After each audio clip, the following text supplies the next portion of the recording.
Black Star Network is here. Hold no punches! I'm real revolutionary right now. Support this man, Black Media. He makes sure that our stories are told. Thank you for being the voice of Black America, Roland. Stay black. I love y'all. All momentum we have now, we have to keep this going. The video looks phenomenal. See, there's a difference between Black Star Network and Black-owned media and something like CNN. You can't be Black-owned media and be scared. It's time to be smart.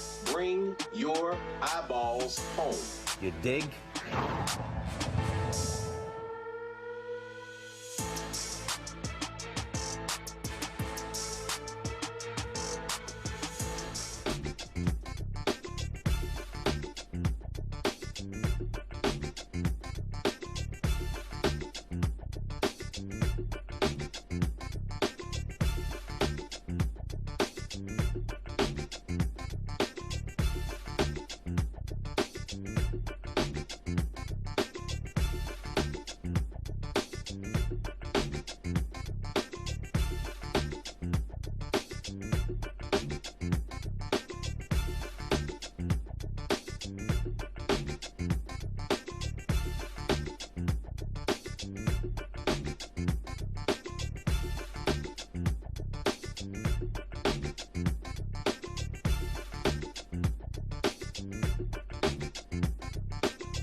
Folks, today is Friday, February 6, 2026, coming up on Roland Martin Unfiltered, streaming live on the Black Star Network. The racist in chief is back at it again.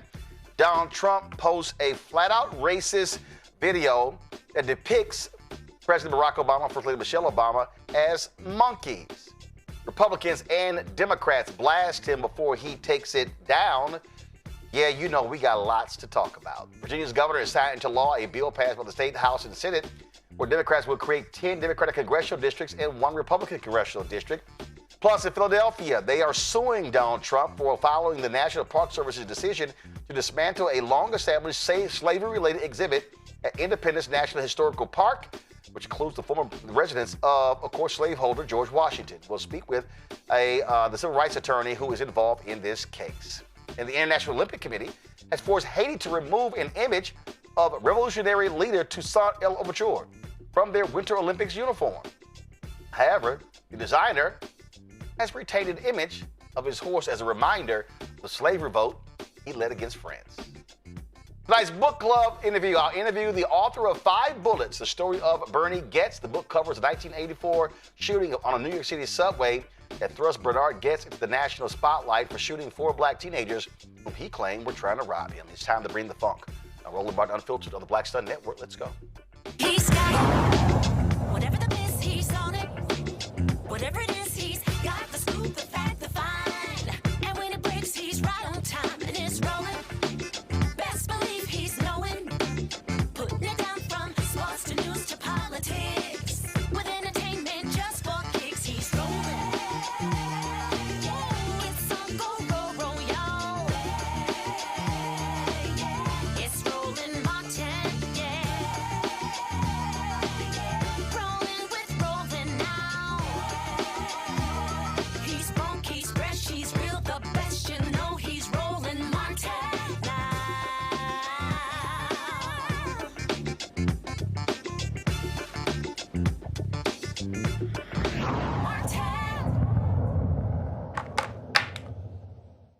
Folks, the racist that occupies the White House shared a video on his Truth Social account depicting former President Barack Obama and First Lady Michelle Obama as monkeys. The video was primarily about false voter fraud claims that Trump continues to push a lie, but the racist imagery appeared at the end. This is the video. To a DS200 tabulator, the machine that counts the votes. A Telit 4G wireless chip manufactured in Taiwan was discovered embedded into the motherboard. The voting machine tapes clearly indicate modem engagement and transmission of election data. Some of the anomalies that we noticed in the 2020 general elections, that 5 key states all stopped counting at a certain time in these key battleground states. These were all where the software, Dominion machines, ESNS machines were used, the Smartmatic, the GEMS software. So when the vote stopped counting, and this has been noted in other countries as well, President Trump was significantly ahead. When reporting and counting resumed, there was a massive spike occurred that favored Joe Biden. Don't initiated by record it. Don't switch to me. Show the end. Then freeze it. That favored Joe Biden. Well, that was now immediate backlash across the political landscape. Okay, so Deadline.com asked the White House for a response. This is what Carolyn Levitt, the chief White House liar, said in response to this video. Come on, guys, come on. Thank you. This is from an internet meme video depicting President Trump as the king of the jungle and Democrats as characters for the Lion King. Please stop the fake outrage and report on something today that actually matters to the American public. Well, here's the problem. There are no monkeys in the Lion King. All of a sudden, folks responding. Maryland Governor Wes Moore. The president's post on Truth Social goes beyond a dog whistle. It is blatant racism, relying on imagery that has long been used to demean and dehumanize black people. But this moment is about more than a single post. The words our leaders choose matter. The images they invoke matter. It shapes how we see one another and the kind of country we are deciding to be. Leadership is about bringing people together, not tearing each apart. Republican Senator Roger Wicker of Mississippi said, this is totally unacceptable. The president should take it down and apologize. Now, it went on and on and on. Now, of course, that MAGA leprechaun comedian Terrence Williams, he put out fake news alert. Trump didn't post this monkey video of the Obamas lying Democrats. It's not on his page. Fake screenshot. No, Terrence, you're a liar. And that's exactly what you do. You lie over and over and over again. And so you lied about this here. Now, a black MAGA supporter, international singer Mary Milliman, she actually posted this. The president's True Social post of former President Barack Obama and First Lady Michelle Obama is the most racist and offensive post I've ever seen. It is completely beneath the American presidency and most importantly, is opposite of the spirit of God. It is rather the spirit of Jim Crow. POTUS, Black America is America. Take it down and do better. South Carolina Republican Tim Scott posted this. He said it's the most. He said first of all, he said I hope this is fake. He said, but this is the most racist thing. This is what he said. Praying it was fake because it's the most racist thing I've seen out of this White House. The president should remove it. Now remember what I said. The White House initially defended it, but then all of a sudden, about around noon, they took it down. Now, according to several social media outlets, Senator Tim Scott called Trump. Trump talked to him, and then after their call, he said that they took it down and say, oh, they blamed a White House staffer. Now, we always known who he was. Remember, when he said Obama wasn't born here in America, and then he kept pushing that lie. Now, remember when he also ran the first time, 2015? Remember when Lindsey Graham actually had some balls? When he actually had some guts? When he wasn't kissing Trump's ass? This is what South Carolina Republican Lindsey Graham actually said about the racist Donald Trump in 2015. I want to talk to the Trump supporters for a minute. I don't know who you are, and I don't know why you like this guy. I think what you like about him, he appears to be strong when the rest of us are weak. He's a very successful businessman, and he's going to make everything great. He's going to take all the problems of the world and put them in a box and make your life better. That's what he's selling. Here's what you're buying. He's a race-baiting, xenophobic, religious bigot. He doesn't represent my party. He doesn't represent the values that the men and women who wear the uniform are fighting for. I've been in the Air Force for 33 years. I retired this June. He's the ISIL Man of the Year, by the way.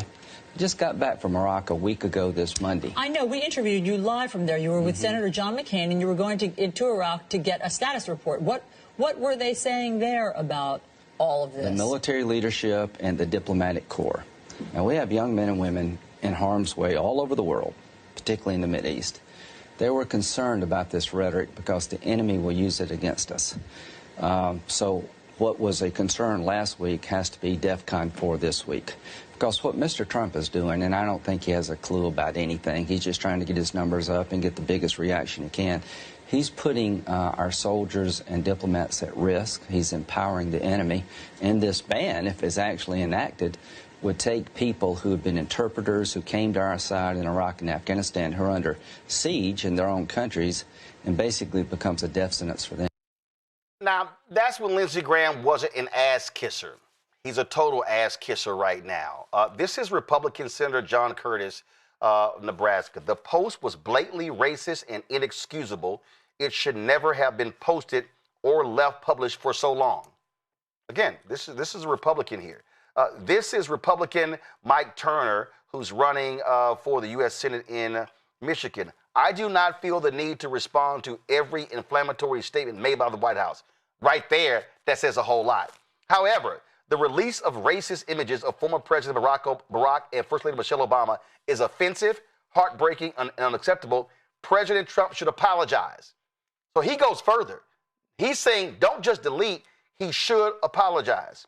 Now, for a long time, let's see here, Black Republicans in Congress, other than Tim Scott, Byron Donalds, they posted, oh, he called the White House and was told it was a staffer, and that was it. No statement, no nothing. Coward. Wesley Hunt, Congressman from Texas, nothing. Coward. For the longest, Burgess Owens, former NFL player, congressman from Utah, didn't say anything. An hour ago, He finally tweeted, I'm aware of the Truth Social post that circulated earlier. The imagery was wildly offensive and inappropriate. And as a black man, I find it especially troubling. It never should have been shared or even created. And I'm glad it has been taken down. Reports indicate it may have been posted in error by a staff member, but regardless, we all have a responsibility to use care and good judgment with the content we produce and distribute. But we know who this racist is. We know exactly who he is. And so Donald Trump showed us exactly who he has always been. So let me see right here, because yesterday you had the National Prayer Breakfast, and you got so-called Christian leader Franklin Graham. Let me this it? Come on, go to my iPad. 8 hours ago, all he tweeted was, the Bible teaches that life does not end at the cemetery. There's a future life with God for those who put their trust in his son, Jesus Christ, quoting his dad. Yep. Franklin Graham, he ain't said a damn thing. That ain't no shock. Let's see Trump's other White House sycophant, Paula White Kane. Let's see here. Let's see. All she says is, don't allow the enemy to plant seeds of doubt in your mind, uproot anything that contradicts what God says about you. That was 4 minutes ago. Nothing else. She got some other thing, some revival, her and her husband. That's it. You can't declare negative things over yourself and expect to live a positive. Nothing right there. Let's see, nothing right there. Let's see, nothing right there. And that's it. Yeah, hey, nothing Paula White, not a damn thing. She ain't said nothing at all. I'm gonna look up in a second. Hold on. Let's see what that meant. Let's see what the help Vernon Jones. Let's see if he said anything. He kissed more MAGA ass than Melania. So let's see Vernon Jones, huh?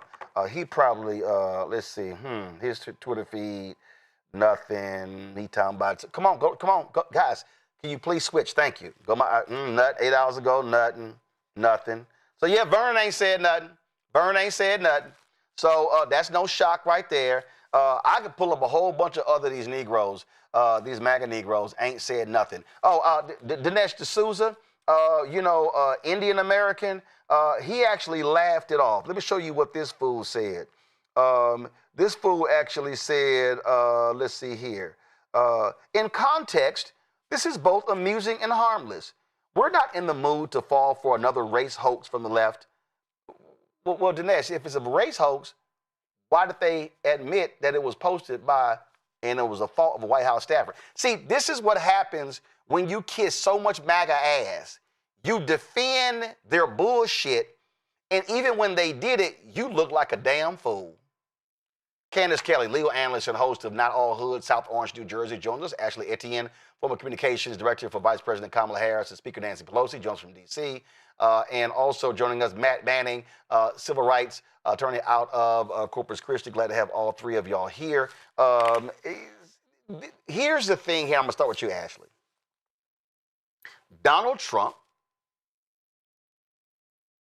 has said so many racist things, so many sexist things, so many misogynistic things.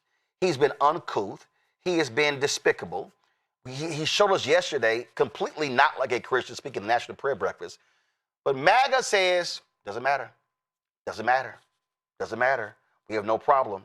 I was very surprised to see right-wing, big-time Christian Eric Erickson actually call out what he had to say. In fact, that was this. That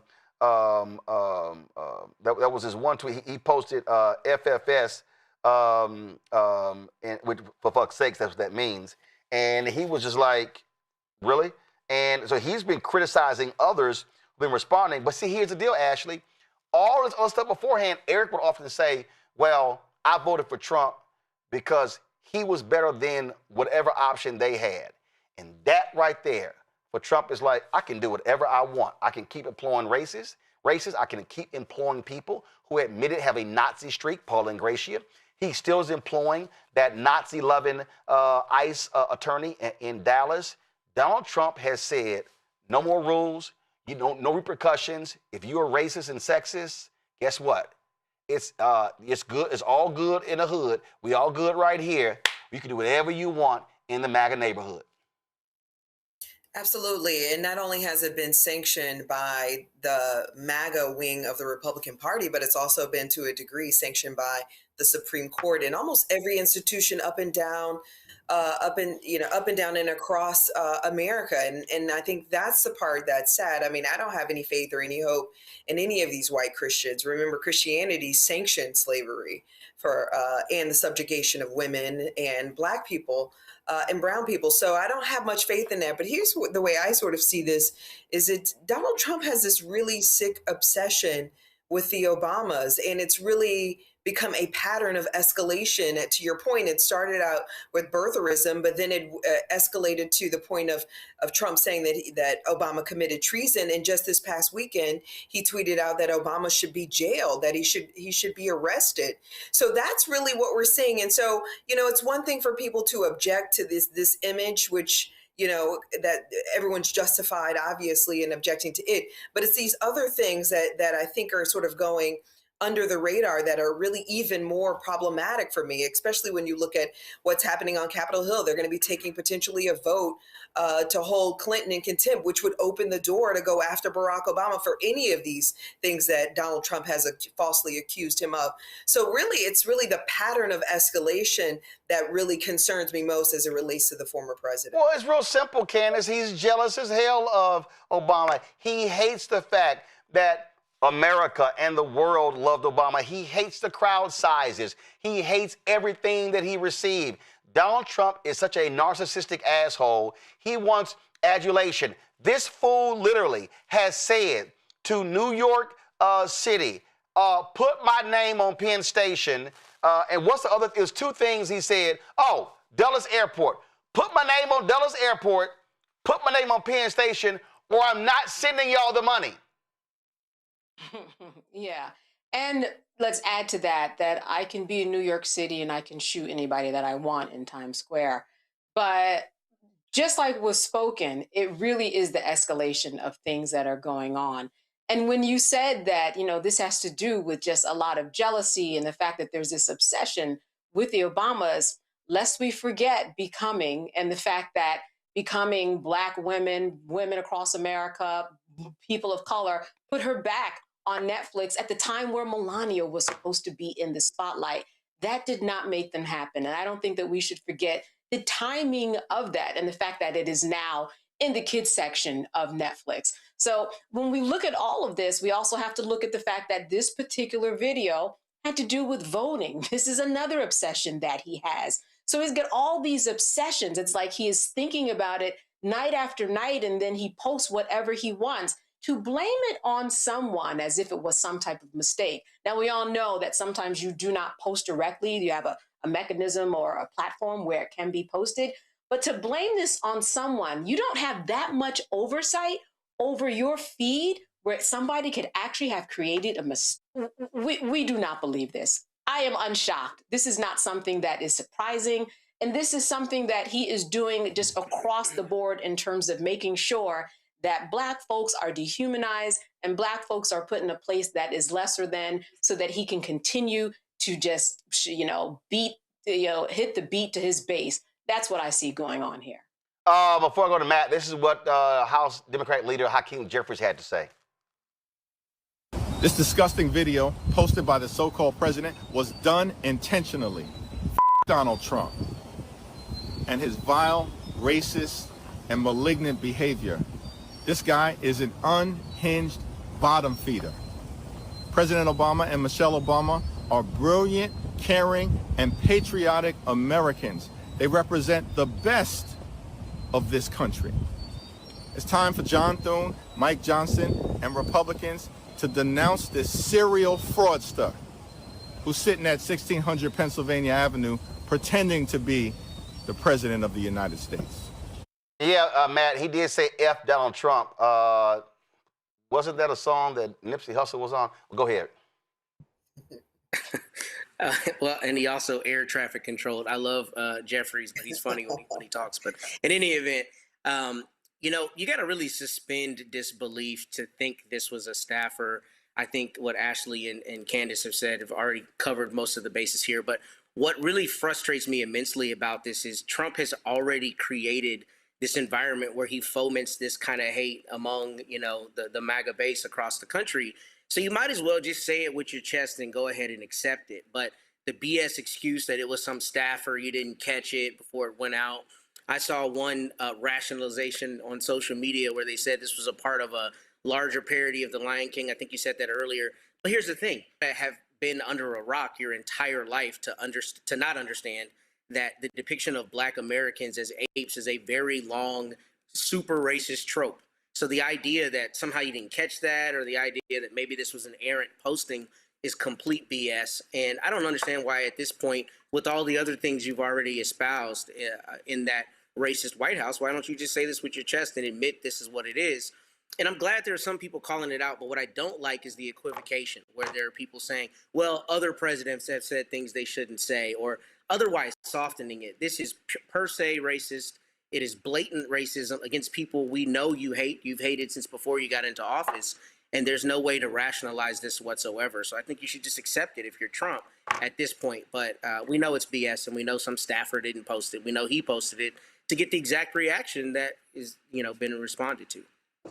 Folks, again, I mean, listen, this thing was up early this morning, didn't come down till noon. C-SPAN has a show where they have people from the left and the right call in. This is a three-time Trump voter speaking right here. We're an open forum. Any public policy or political issue, news of the day. John in New Mexico, Republican. Hello, is that me? That's you. Oh, my word. I am a registered Republican. My dad was the president of American Pipeliners Association, so I came by it rather naturally. Voted for the president, supported him, but I really want to apologize. I mean, I'm looking at this awful picture of the Obamas. What an embarrassment to our country. All this man does is tell lies. He is not worthy of the presidency. He takes bribes blatantly, and now he's being a racist blatantly. They were supposed to deport the dangerous criminals. They were not supposed to go after small children, storm schools, bring terror upon, Now, it's a much longer video. I'm glad these people actually finally waking the hell up. But here's the reality. The reality is, it is so many of them, they will excuse any and everything. They will immediately go, fake news. It's fake. It's a hoax. It's not real. This is what they do. And this is what I keep trying to explain to people. And all this bullshit about, no, but we got to reason with them and talk to them. No, 90 million people didn't vote. I'm not talking to those assholes. I'm going to go talk to the folk who didn't vote to say, hey, here's what's going on.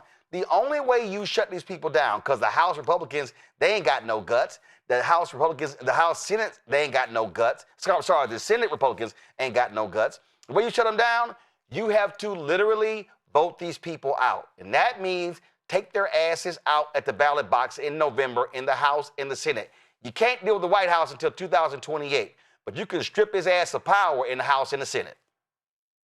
No, absolutely right. But can I just add a little something to the conversation? What I think Donald Trump was trying to do, especially posting that video during Black History Month, is it was a clear effort to provoke Black people into action. He's tried everything imaginable, sending the National Guard to our cities to terrorize our cities. He's, dismantled all DEI programs across the government, which led to the firing of thousands upon thousands of Black women. He's attacking DEI all over, institutions all over the country. In addition to that, rolling back provisions at DOL and DOD now for minority distinctions for minority-owned businesses. So he's trying everything possible to actually provoke Black people into taking action. And history tells us one thing, which is that race is actually the most reliable trigger of political mobilization, even on the right and on the left, among Black and among white people. But what we're not doing is actually taking his bait. And to your point about voting and being engaged, we're not taking Trump's bait on his own terms, but we cannot ignore the hook. And the hook right now is that Black people are in this silent crisis right now. 450,000 Black women are out of a job. We're at 8.5% unemployment. So what we need to be doing is not just this discipline resistance, but also in this moment, look to doing some institution building, because we're just at the mouth of this thing. Yeah, I mean, I totally agree with that. And obviously, you're going to have folk, Candace, who say, oh, you're all up in arms over this whole thing, and should be. But again, you can express outrage. You can demand folk say something. But people need to understand, this ain't the first time. He been saying racist shit for a long time. His whole career got started denying apartments in New York City to Black people. I don't give a damn how many pictures Donald Trump takes with Black people, entertainers and celebrities. Let's remind folk in Django Unchained, okay? Guess what? The Leonardo DiCaprio character, he loved his Stephen, and his Stephen loved him. You had some white slave masters who loved their house Negroes. So let's be real clear. Just because you took some pictures and were around Black people, don't mean you couldn't stand Black people. You know, I'm just surprised really that Tim Scott, if I can just say this, that he picked this time to actually step forward and say this is the racist thing to come out of the White House. So let me tell you what happened. Racist So let me give you the background, because I was talking to them today. A group of Black Republicans had a call this morning. And basically, what was decided was Tim is going to fire the first shot across the bow. And what was communicated to the White House was, if y'all don't take this down, this is a red line. So there were a number of very prominent Black Republicans, not Burgess Owen. I'm talking about real Black Republicans, 3-4 generation Black Republicans, who made it clear, you don't take it down, we're about to come out blasting your ass. So the Scott tweet was a part of that to get their attention, and then the Scott phone call. That's the backstory. And still, out of everything that's happened in the history of Donald Trump, he decided that this was the time he was going to be fully where he is. Granted, your story obviously played a part in it. But when we think about everything that he has done, Donald Trump, when we think about the history and the power that the Supreme Court has given him and what he has been doing in order to exercise every single thing on the books, off the books, and create new books in order to reinstate his power in areas where it never, ever existed. The Tims, the Marys, all the things that have been talked about in the history of all of this. Listen, this was egregious, we know. But all the other egregious things, the fact that they are not rallying around that, difficult to wrap my head around. But I do understand the process. I just think this is one of the things where, again, we are unsurprised about all of this. So while it is, something that we should be talking about, and certainly all of the things that happen behind the scenes got this tweet to be taken down, it's something that we know that we're going to see more of it. This is what he does. This is how he actually rallies people around a subject that really, when we look at other things that are going on in the world, this is just another distraction. So it's a rallying point for everybody and a reminder of what we already know and been seeing for years and what we're going to be seeing, Roland, for years to come. Matt? I mean, in 1989, Donald Trump took out a full-page ad saying, bring back the death penalty in response to the Central Park Five. We've known who he was for a very long time. People voted for him as a known quantity. They voted for him after his first stint in office. They voted for him every time he said something else racist. They voted for him when they knew crazy-ass Stephen Miller was in his White House, basically trying to emulate a 1930s Nazi Germany. None of these things are new. These are things that people have accepted and they have chosen. And now they're trying to draw lines in the sand as though this is beyond the pale. But it's been beyond the pale since before he got into office. So he's a known quantity you've chosen up until this point. None of this should be surprising to anyone. So let me go ahead and speak to, there's several people I need to speak to on something right now that really is important. And it's amazing. Matter of fact, let me do this first.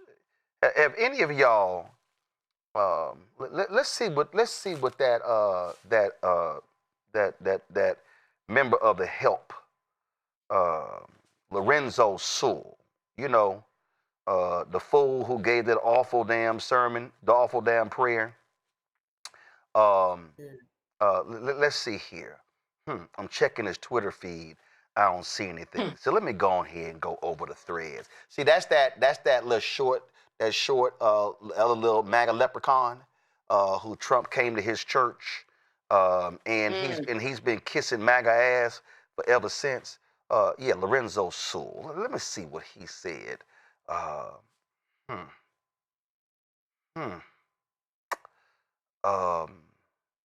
Nothing.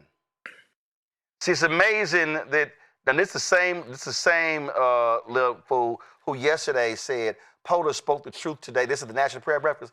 Polar spoke the truth today and set souls free. The Democrats are a faithless party, and they cheat in our elections and steal our resources. But real Donald Trump let the international faith community know he means business. Yeah, you a dumbass. But he ain't said nothing about the racist video of the day. Let me also tell you who ain't said nothing. This here, MAGA-loving Negro from Florida.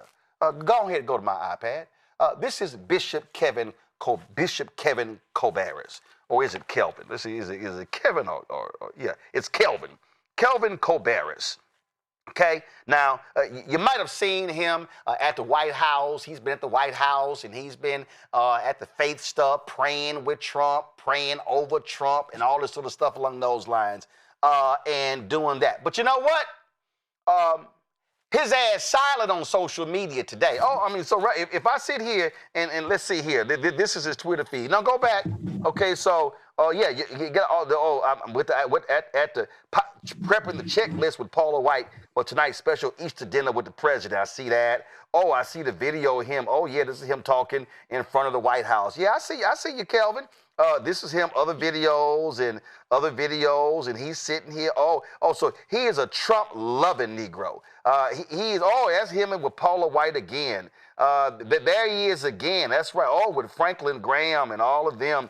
Oh, look at them just at the White House. And so, yeah. But when it comes to the racist video, Kelvin ain't said nothing publicly. Now, maybe he communicating with folk on the slide, but he ain't said nothing publicly. So I'm gonna tell you right now, if you a member of so-called Bishop Kelvin's church, last I checked, preachers are supposed to speak truth.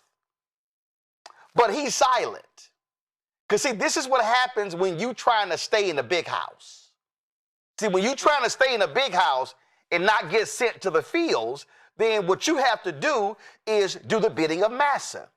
And that's Bishop Kelvin Kobaris. And all the other black folk who running around Donald Trump kissing his feet. Now, we've shown you actual white Republicans who have called this thing out. In fact, I didn't even read. Hell, Representative Mike Lawler, he sat here and called that thing out in terms of, and said it's just straight up wrong, blasting what took place. I mean, again, so if white Republicans have the audacity and the unmitigated gall to call out Trump's racism, how is it that his Negro handlers like Sewell, Lorenzo Sewell, and Kelvin Kobaris, why y'all so quiet?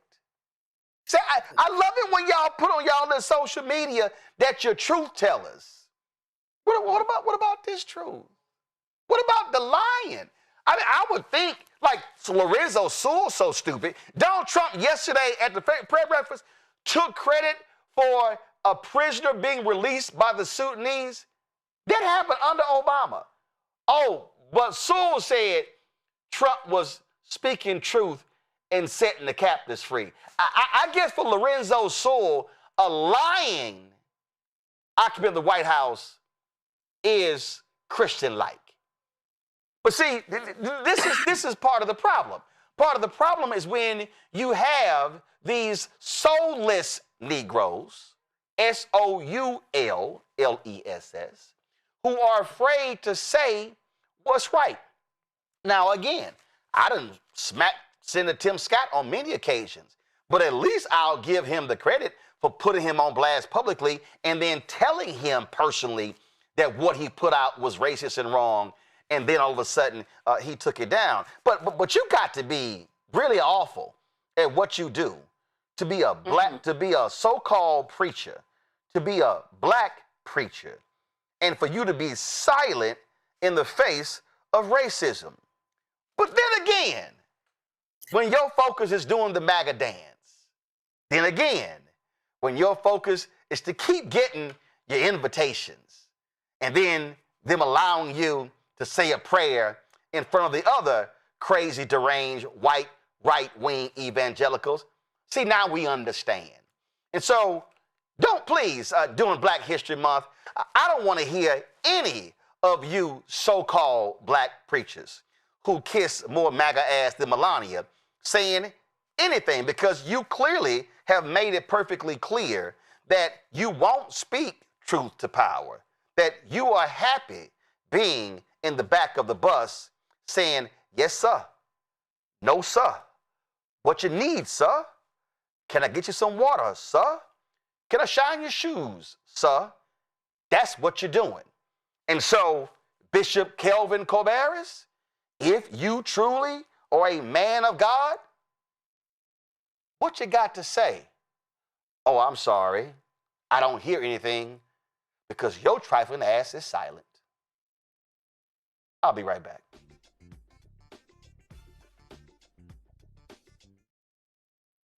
Next on the Black Table with me, Greg Carr. Succession. We're hearing that word pop up a lot these days as our country continues to fracture and divide. But did you know that that idea, essentially a breaking up of the USA, has been part of the public debate since long before and long after the Civil War, right up to today? On our next show, you'll meet Richard Crichton, the author of this book, who says breaking up this great experiment called America might not be such a bad thing. That's on the next Black Table, right here on the Black Star Network. What's up? It's Talib Kweli. I'm CEO. This is the Black Star Network.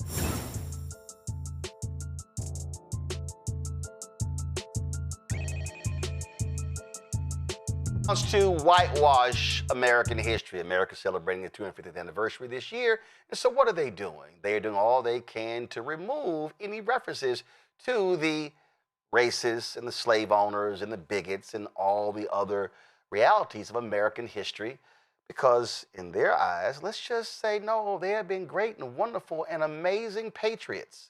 Now, we told you yesterday about the Medgar Evers story. Looks like those pamphlets have been returned. The Park Service claimed that they simply ran out of them. That's why they got removed. But it's amazing how they got returned the day after the news story broke about them going missing. Well, in Philadelphia, the city of Philadelphia is suing Donald Trump and the administration as a result of them taking down an exhibit there that tells the history of this country.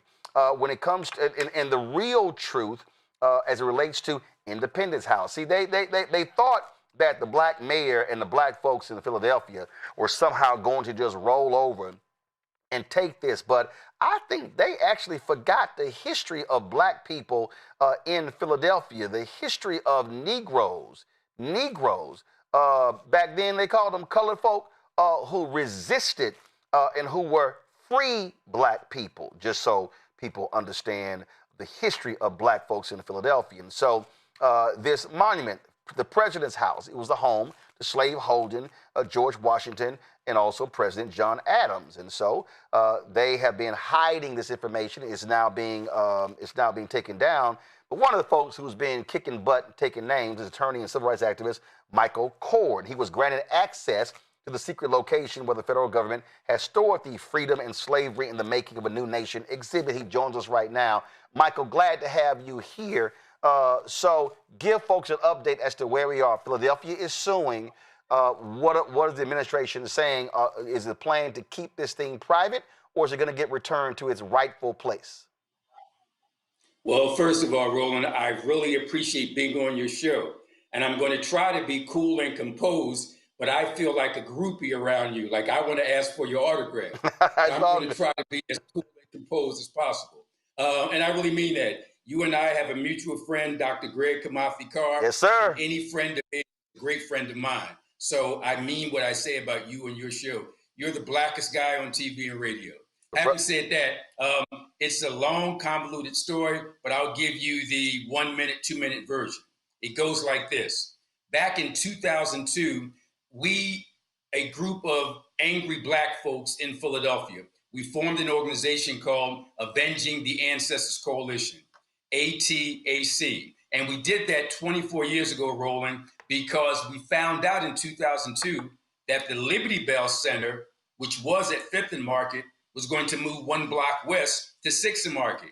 What a lot of people didn't know, and what we eventually found out, is that 6th and Market Street site is where America's first White House stood, where George Washington and John Adams resided from 1790 to 1797.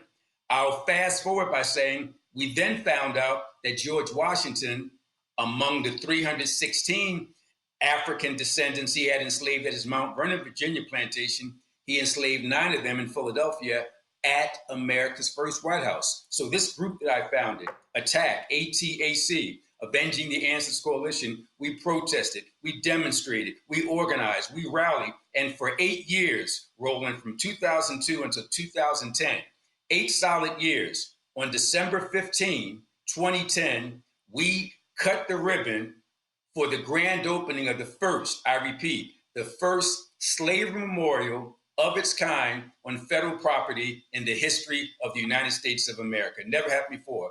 Roland, everything was great until it wasn't. And it wasn't 15 years later when a guy in the White House issued dozens and dozens of executive orders when he was inaugurated in January. Every single one that pertained to black people was anti-black, anti-DEI, anti-critical race theory, anti-affirmative action. We saw that in January. Fast forward to March. He then says, hey, I'm looking around the country. I'm seeing all these federal historical sites. And what he meant was, Roland, they're too black. But the terminology he uses that they inappropriately disparage Americans past and living. But he meant they're too black. That's March. Fast forward to May. He has his hitman, Interior Department Secretary Doug Burgum, to target Philadelphia and what we call the President's House Slavery Memorial. He gave it a 120-day deadline, which means as of September 17, it could have been shut down. But nothing happened in September. Nothing happened in October, November, December. And like a thief in the night, in this case, a thief in the broad daylight, at 2:57 p.m. on Thursday, January 22 of 2026, he ripped out and vandalized all the historic information about slavery at America's first White House. Fast forward to a lawsuit filed by the city. My group then got in because the city makes a technical contractual argument, a great argument, but they don't touch race. Our group, ATTAC, we have a powerhouse team of lawyers. We have the professor of law from University of Penn Law School. We have the Lawyers Committee for Civil Rights, and we got a big white collar firm doing pro bono. The city's got a great lawsuit. We like ours better, Roland, because we include the racial component. We add the 14th Amendment of equal protection. We're fighting a good fight. And final thing I'll say, Roland, is this. We're taking a page out of the civil rights struggle of the 50s and 60s. We're raising hell on the streets and raising issues in the courtrooms. We're winning, Roland. We're winning. I'm glad you made that last point. I literally did a show earlier and I said, this is what has to happen. The lawyers got to do their part. The streets got to do their part. The suites got to do their part. And then we all got to do our political part in order to affect change.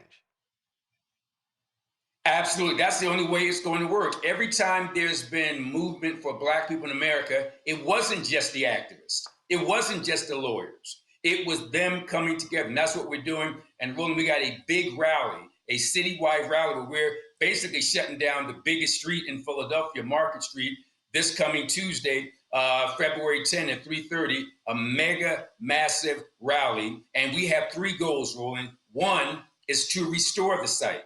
2 is to enhance the site. And 3, to replicate the site and sites like it all across the country. When I say black people are coming together, in fact, always been together in this movement, but now, Roland, there are white folks coming in. We are a multicultural, interfaith, and widespread politically. Everybody's come in because it comes down to this, Roland. If you want to make the argument that George Washington was a great general, go ahead and make that argument. If you want to make the argument that George Washington was a great president, go ahead and make that argument. But we ask this question: can you be a great human being when you hold 316 fellow human beings, including the 9 in Philly, in brutal bondage under slavery? We're fighting a good fight, Roland, and we're winning. Questions from the panel. Matt, I'll start with you. Yeah, so I'm sorry. The question I have is, can you hear me, brother? Okay. My question is, can you explain, please, the equal protection part of this? I see that y'all filed an amicus brief, and I'm very interested in seeing exactly how you framed it out, because I'm glad you mentioned that the city's argument is primarily contractual, which is interesting, but there's definitely an important part for the courts to know how people are being divested of Black history. Would you speak a little further on that and how y'all are approaching that? Yes, great question. Thank you very much. We knew what was coming. I mean, if you knew the history of that guy in the White House since the 70s and what he did to Black folks, it's no surprise. Central Park 5, no surprise. What he said about African country, no surprise. So we knew what was coming. In this case, we have a situation where it's not just Philadelphia's President's House Slave Memorial.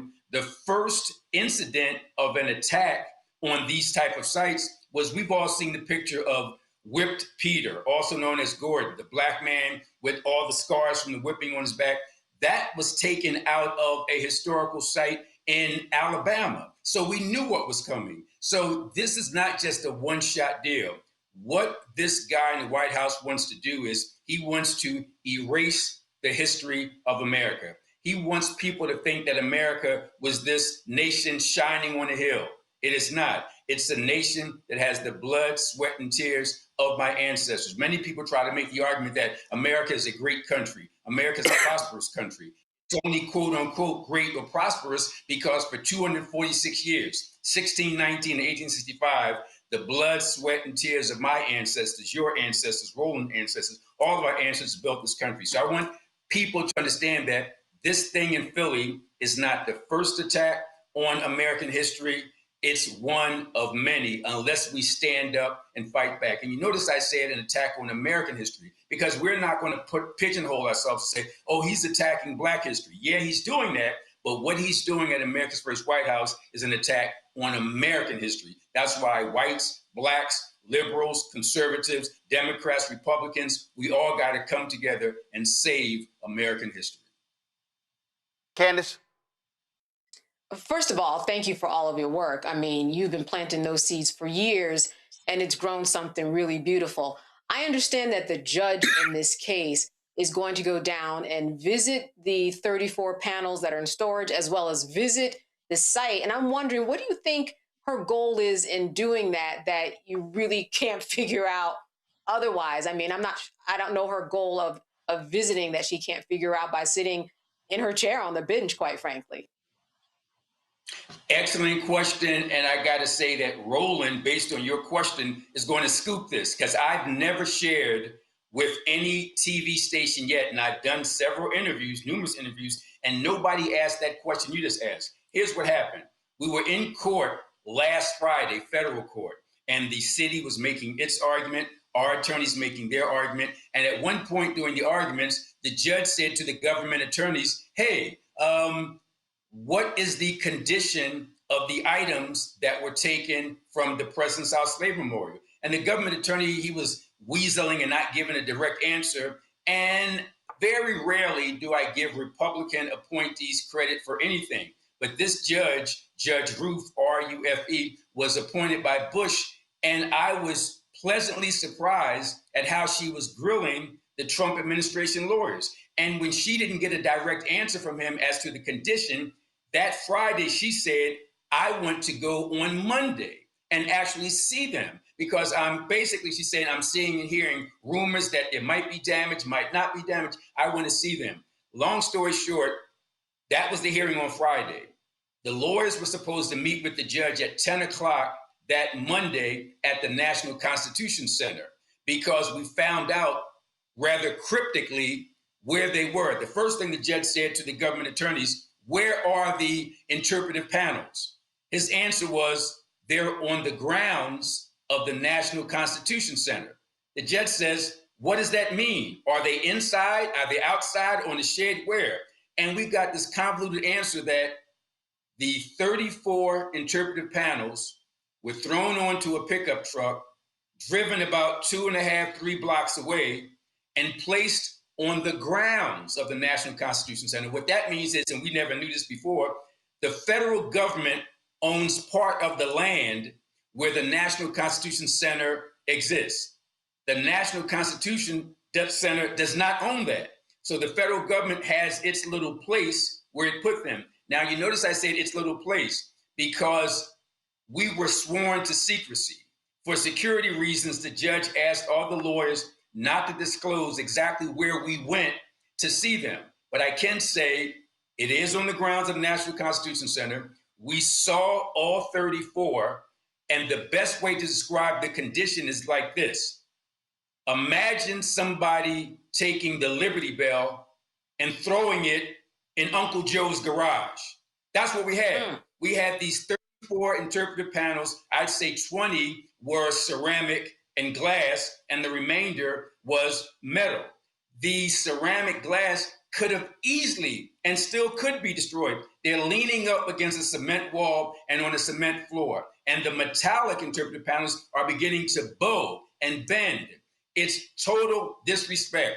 I can't say that any of the 34 were quote unquote damaged, but that's not the point for me. It's worse than damage, it's desecration, because the way these items were taken from America's first White House at 6th and Market, that's hallowed ground, historic hallowed ground, and it was defiled. And when you defile historic hallowed ground, you engage in desecration. So we went on Monday. I did not like what I saw in Uncle Joe's garage. Ashley? Yeah, I have a question. I'm curious what you think about how the president's efforts to rewrite American history in this particular case specifically is backfiring on him. Because to some degree, we're elevating Black history. We're elevating these relics, and to your point, these hallowed grounds, and telling these stories that really were not told at this scale until he started to attack them, defile them, to your point. So I'm just curious what your take on that perspective and how it's enabled more Americans, non-Black Americans, to become more engaged in these particular issues, to find the president's actions even more offensive and egregious because of now their awareness of this level of Black history. I'm so glad you asked that question. I'm going to give you a 30-second answer.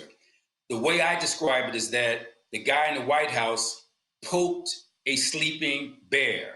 And by poking the bear, people rose up. Prime example, people of different races, different political parties. Here in Philadelphia, there's a Republican by the name of Sam Katz. He's run for mayor a number of times, white, middle-aged Republican. I am a Pan-African socialist. You got this white, middle-class Republican and Michael Cord, a Pan-African socialist, standing together, fighting to protect the site.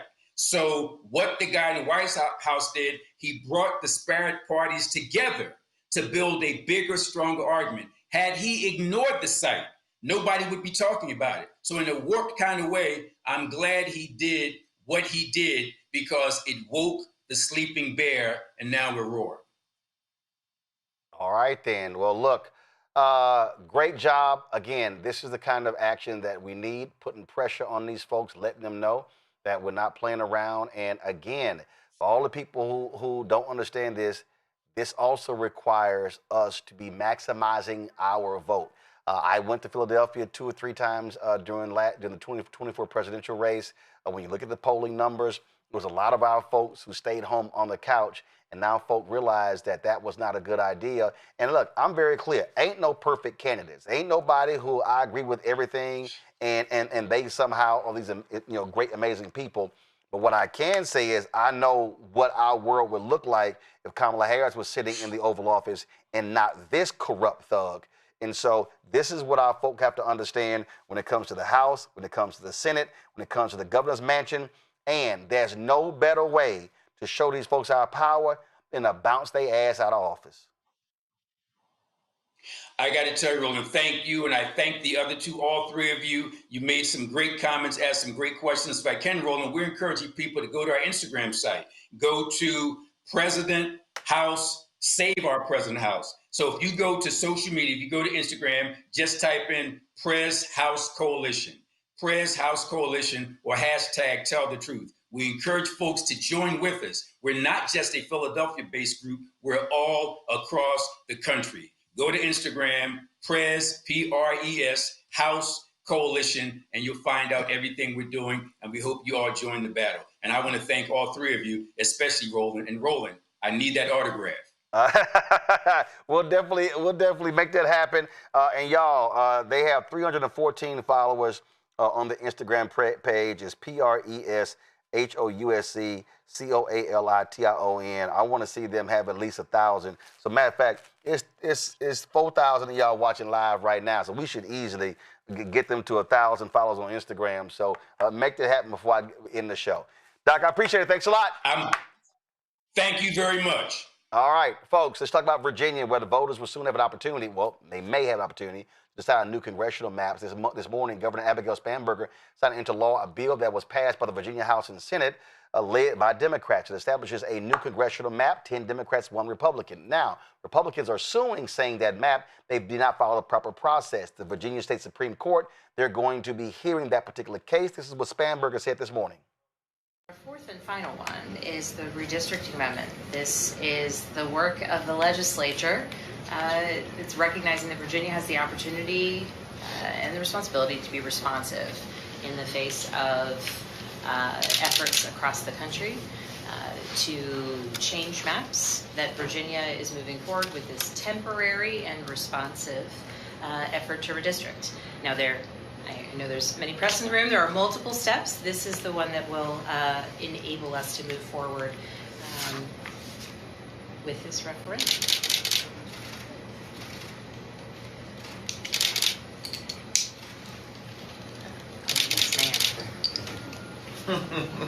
I was going to go in order, but you're right there.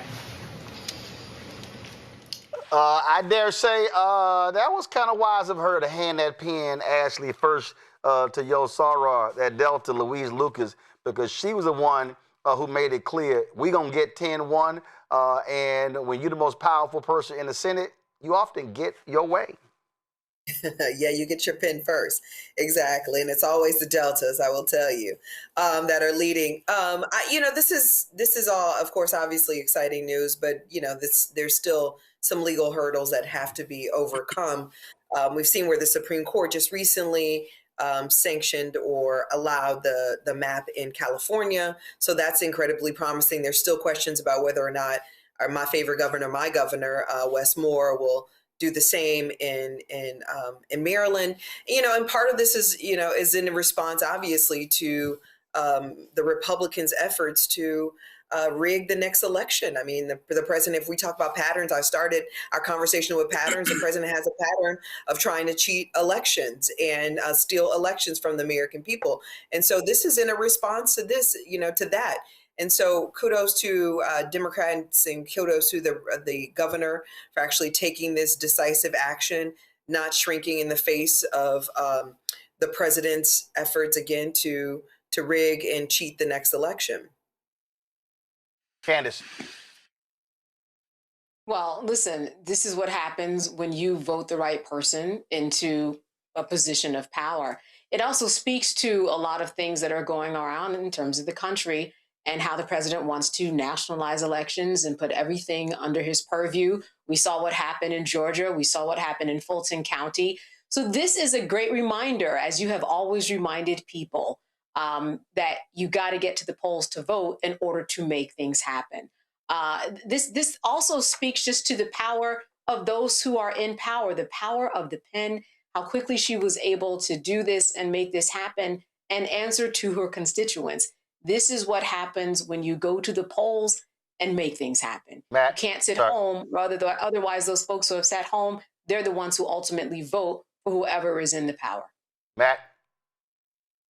The only thing I'll add is that I like that this is ballot measures being sent to the Virginia voters. I think, one, that's very important because that's emblematic of the greatest involvement in the democracy, right? You have the people who are voting on these amendments. But to expand this a little bit, this is also same-sex marriage. This is re-enfranchisement of people who've lost voting rights. My understanding is they sent a number of bills that are going to be ballot measures. And I think that's a really great thing. And I think Ashley hit on what I was going to talk about with the Supreme Court allowing California's map. So this is exactly why it's important to be involved in state and local races and to hold to account your state and local representatives, because you can get things done on the ground like this and then have an opportunity to vote on a ballot measure to change the Virginia Constitution, which is important because that'll make it where it's not temporary, but it'll allow the legislature, or the assembly, I guess as they're called, to engage in redistricting, which is important if you ever have this kind of situation come up in the future.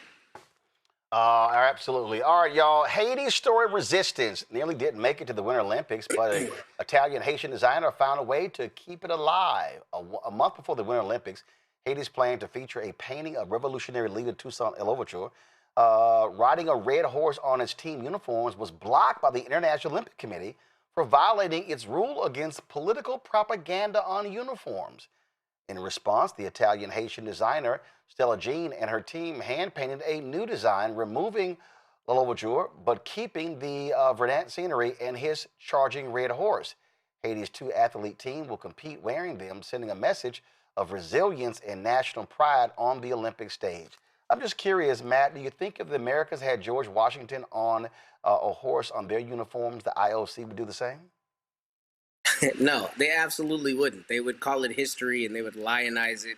And they would say, oh, it's the 250th anniversary of the United States of America, so this is fine. They would find a way to depoliticize it, but you put Louverture on the uniform and it's now too political.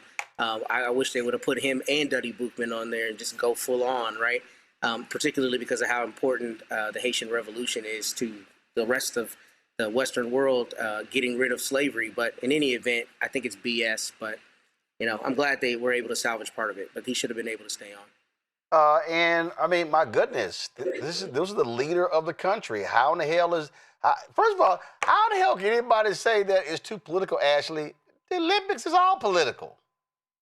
Oh, absolutely. But, it is a political statement, and it's one that we should all be very proud of. And it's actually one that the entire world should embrace, which is the successful first slave revolution in the whole world. I mean, again, it is one that everyone should fully embrace.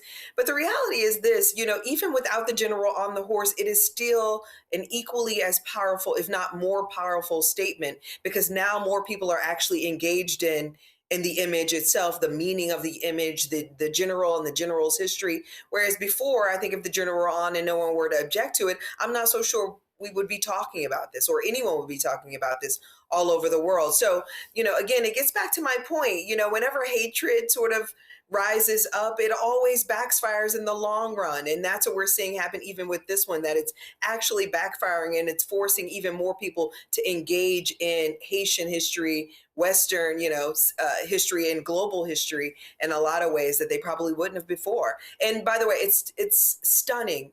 I follow fashion, so I've known Stella Jean's work for a very long time. And if you go to any of the websites, there's a lot of these fashion critics. And the first uniform they started with this cycle, or this year, talking about the Winter Olympics, was her uniform and how beautiful it was. So even in their efforts to try to attempt to undermine her work, it just elevated it and made it even more powerful. Absolutely. Candace. It is so gorgeous. I just want to piggyback off of what Ashley said. That's the first thing that I said. Listen, when you have history that people don't like, it stops becoming real history. And that's the situation here. Toussaint Louverture is someone who brought down a lot of white people. And a lot of white people who are in office don't like that. And as you said, if George Washington was on somebody's uniform, this would be a hurrah, especially in celebration of the 250th year of America. So we know that that is something that they are fighting all around. And, I think about the 350,000 Haitian Americans that they are trying to remove, that a judge halted, actually, in terms of going back to their to their war-torn and earthquake-torn countries, and how a stop was being put on that. So Haitians have been on the map. They are on the map, and we continue to acknowledge them and fight for them in the real world 2026 in terms of making sure that they get their due process before being deported out of here. So there are a lot of Haitian headlines this week. Absolutely. All right, let me thank Candace, Ashley, and Matt for being on tonight's show. I certainly appreciate y'all weighing in with your commentary. Folks, the last thing we'll do before we go, we'll go to our book interview. We've got Black Star Network headlines with Brittany Noble. The body of rapper Lil Jon's son, Nathan Smith, has been found. Milton police say they discovered the 27-year-old in a pond near his Georgia home, just days after he was reported missing. Smith, who also goes by the name DJ Young Slade, was reported missing Tuesday around 6 a.m. Police say he was last seen running out of his home and may have been disoriented and in need of assistance. The case is still open and active. However, investigators say no foul play is suspected. Former Capitol Police Officer Harry Dunn is gearing up for a second attempt at a congressional seat. Dunn rose to national prominence for his testimony at congressional hearings regarding his role in defending the U.S. Capitol on January 6, 2021. Dunn will enter a crowded primary race where a dozen Democrats have already filed paperwork with the Maryland State Board of Elections. In his announcement video, Dunn says that he is tired of waiting for Congress to fulfill its responsibilities. A Georgia Army veteran is facing deportation. Godfrey Wade, a resident of Covington, has been in U.S. Immigration and Customs Enforcement custody for nearly 5 months. Born in Jamaica, Wade entered the U.S. legally in 1975. He's lived here more than 50 years. He's a father of 6 and now facing imminent deportation.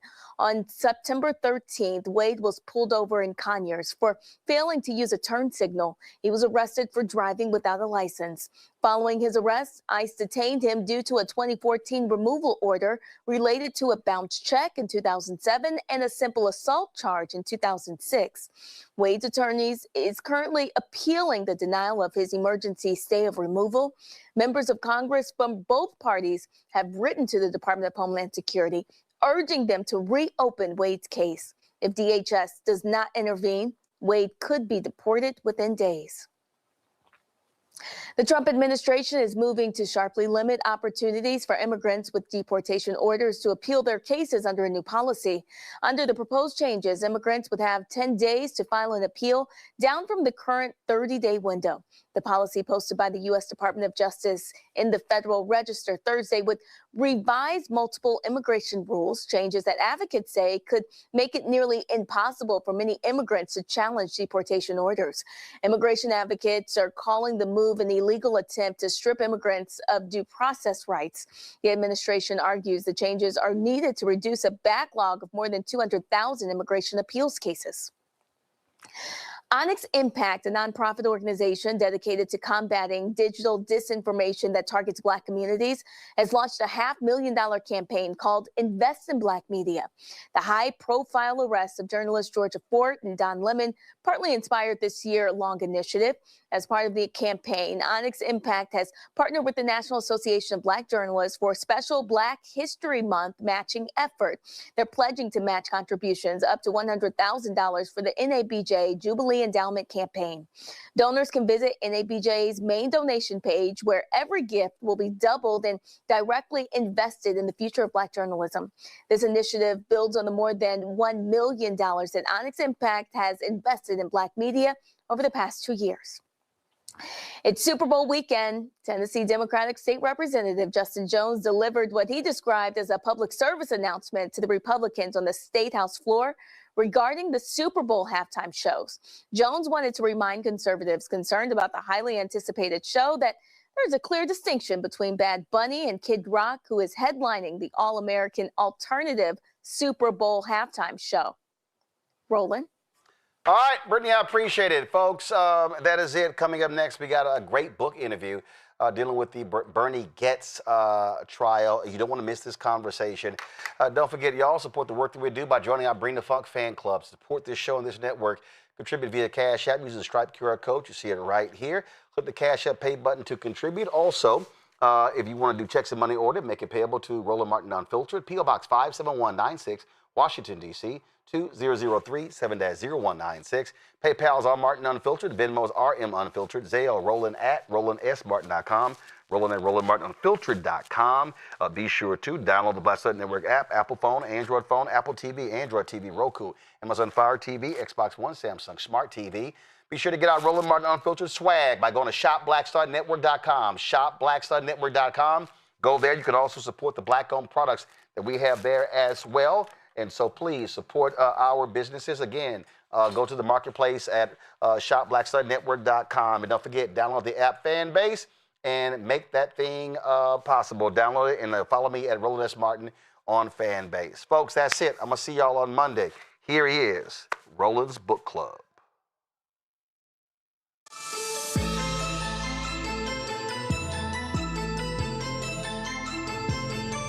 Elliot, but before we get into the book, 5 Bullets, about this Bernard Goetz shooting, I think we have to really deal with the reality of history in that when we talk about crime in this country, yep, vigilantes in this country, yep, white people and black people and brown people. The reality is that's American history. So Yes. when this happened in 1984, it was no shock, because if you just go through American history, you see this story repeated many, many, many times. Absolutely, Roland. And moreover, it's not just up until 1984. Let's look at the last, say, 5 or 10 years in the United States. Kyle Rittenhouse in Kenosha, Wisconsin, Daniel Penny in New York City, even Luigi Mangione. And I know that's sort of politically in a different place than the other ones, but these are all people who, for whatever reason, chose to take the law into their hands and were celebrated by a big portion of people in America for different reasons, but were celebrated for doing, quote unquote, what a lot of folks felt needed to be done. And so, no one should nothing's shocking about the Bernard Goetz shooting. And nothing will be shocking about the fact that, like you said, vigilantism is who we are as a nation. Yeah, and listen, black folks are very familiar where where crimes have been committed, yep, where crimes weren't committed. You look at a lot of these lynchings that took place. I saw a video the other day of Henry Fonda talking about growing up in Nebraska and how he witnessed a lynching. Mm-hmm. Where they drugged the black man out of jail, hung him up, didn't care what the sheriff had to say, the police chief had to say, and so that angry reaction has always been at the root of when we talk about race in America, and this was no different. Absolutely, and part of what has animated Bernard Goetz, certainly as he led up to the shooting and afterward, I interviewed him for this book, is that he felt those boys had coming to them what they had coming to them. They had criminal records. They had long criminal records, and a couple of them at least one committed really bad crimes after the Bernard Goetz shooting. But Goetz still sees it.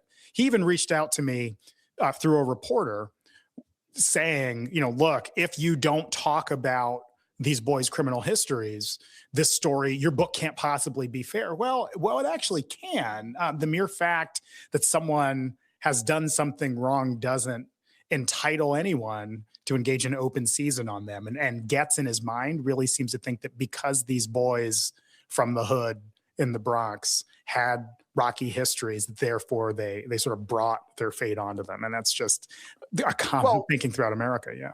Right, because the reality is, as Goetz is on this train, it's not like he had history with his individuals. So what? Was he an oracle? Was he prophetic? Was he sitting there, looking at them and I can read their minds and know their history? No. What he did is he looked at these individuals and made a judgment. Yes. And let's be clear, and just to back up if there are listeners or viewers who aren't familiar with the story, real quick, Bernard Goetz in December 22nd, 1984, boards a downtown New York City subway train, sees 4 black dudes. Now, they were being rowdy. They were doing pull-ups, running around, asking folks for cigarettes and matches and making noise and goofing around, but they didn't hurt anybody. Right. So maybe definitely some of the passengers thought they were a nuisance or a bother to them, but they weren't harming or mugging or robbing anyone. They were on their way downtown to break open video game machines in order to get the coins out of them. Right. But they weren't hurting anybody on the train. Let's be clear. Regardless of what they were on the way to do, they weren't hurting anybody on the train. Goetz got on the train. One came up, asked him for $5. Goetz immediately thought he was being mugged and then opened fire. Bang, bang, bang, bang, bang. Shot all of them, the 4 of them, with 5 bullets, the title of my book, and leaves one of them brain damaged and paralyzed and the rest of them seriously injured. He knew nothing about their criminal histories. He didn't know that they were going downtown to steal. He didn't know about their drug use. He didn't know any of that. He saw what he saw, felt he was being mugged, and opened fire. And I was 16 years old when this happened. Mm-hmm. And I don't think people really understand the visceral reaction. First of all, it takes place in New York City, yes, media capital of the world. Yes. And this story, I mean, this is early. I mean, CNN is what, 2-3 years old. Yeah. So this isn't like you didn't have a Fox News. There was no MSNBC. There was no social media. But this story went wild. Bonkers. And Roland, I'll go even further than you. Yeah, you were 16. I was 8. You look good, better than I do, despite that extra 8 years. No, but in that, look, this was formative for me because it's one of the first news story. And I grew up around New York City. I was born in Brooklyn and grew up just outside the city. My dad worked at a department store, Gimbel's, in New York City for most of my childhood, right? And so I knew that subway line. I knew, those streets and the story and the Bronx. My aunt lived there, so I get it. But this is one of my first memories of the news, Roland, really, and shaping how I saw crime and the news and safety and New York City and New Jersey and all of it.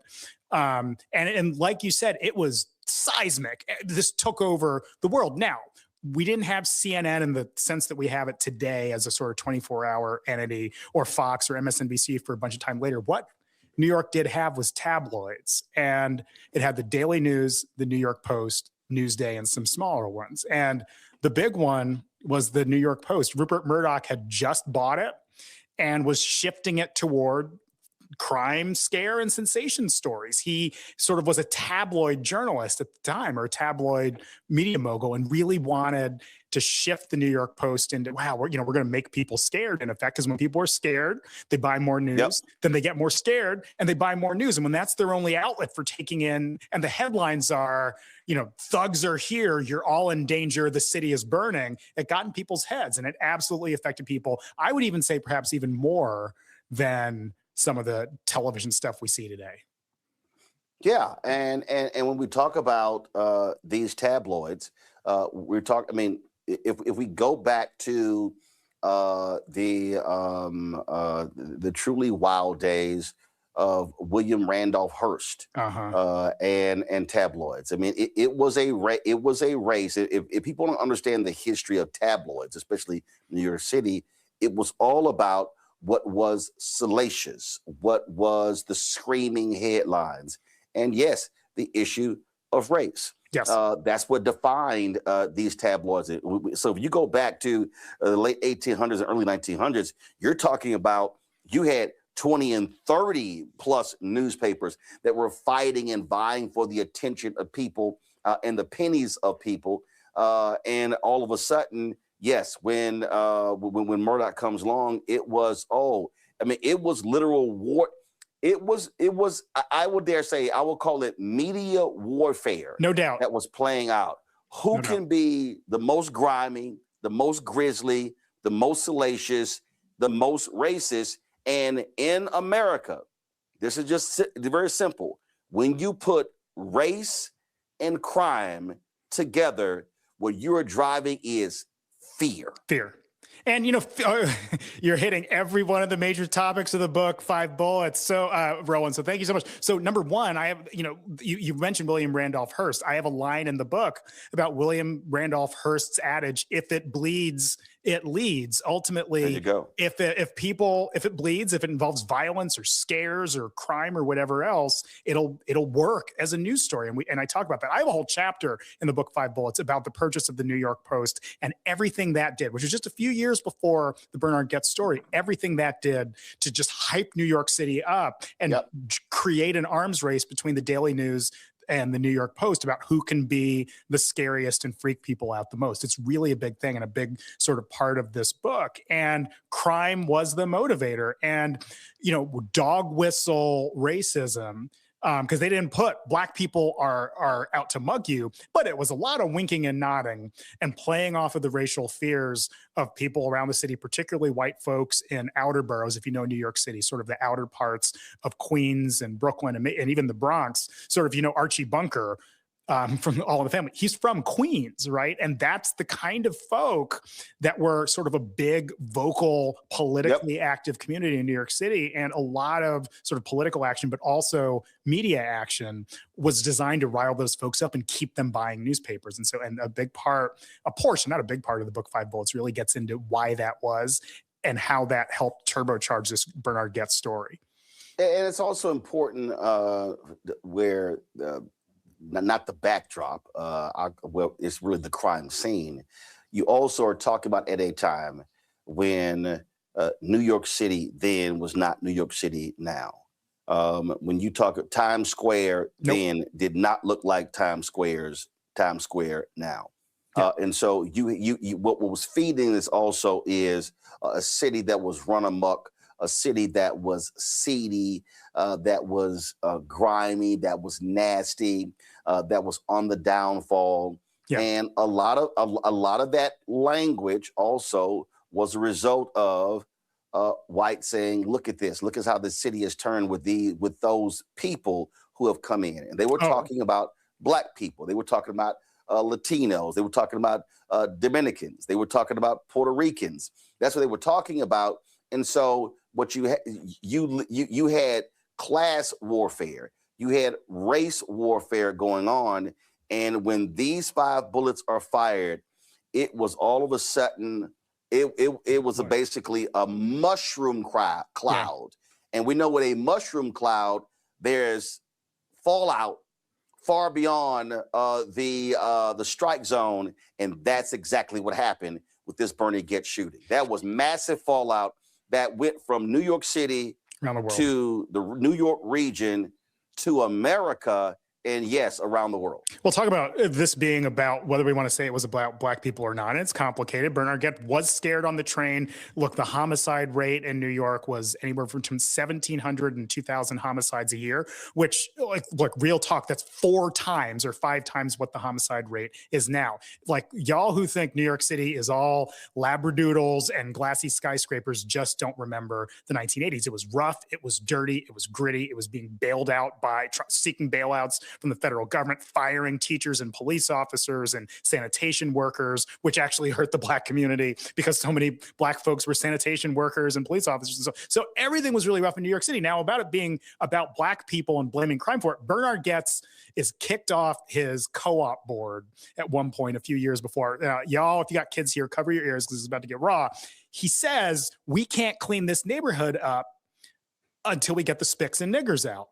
And all of these folks, mixed race folks, hearing said, wait, okay, dude, like, we all care about safety, but that's not cool. And they ultimately kicked him off. That comment, and he doesn't deny it. I interviewed him about it. Like, why'd you say it? What was that about? But for him, he still acknowledged, yes, it's about safety. Yes, the city's rough. Black folks want safety too.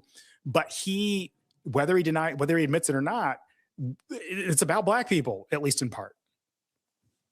And what that means is, I'm thinking about Michael Richards, the comedian. Oh God! When he went off on stage, I remember I was on CNN talking about it, and what I said was, if it's not deeply embedded in you, then it can't come out. Well, so when he was like, when he goes, I don't know where that came from. Yeah. No, actually, you do. It was there. It was present. Now, you held it. You controlled it. You were able to turn it on and off. But in that moment on stage, his rage took over, and then it all came out. What you're laying out here is, for Bernie Getz, that was inside. His racial animus was already inside, built up. Yeah. And so he was just, frankly, waiting for the moment to be able for it to explode out of him and become public. Those two things. One, he had pulled guns on people twice before, once on a white guy, once, I believe, on a black guy. And it was sort of, he always carried guns and had them on him.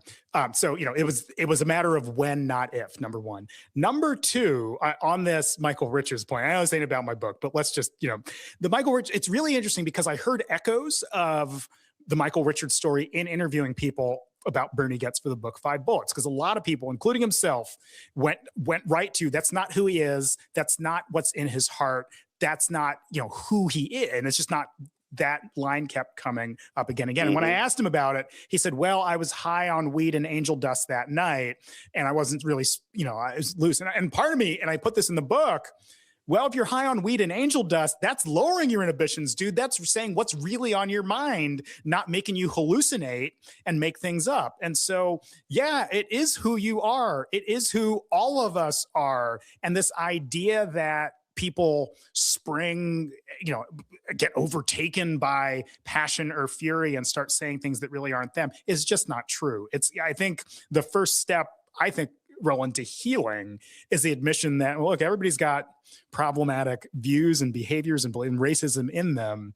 Denying that it's in there, I think it is probably the biggest obstacle to progress to me. And see, the thing here for African Americans, and this is something that white people, I think for the most part, will never accept, never will understand. That is, we have an antenna.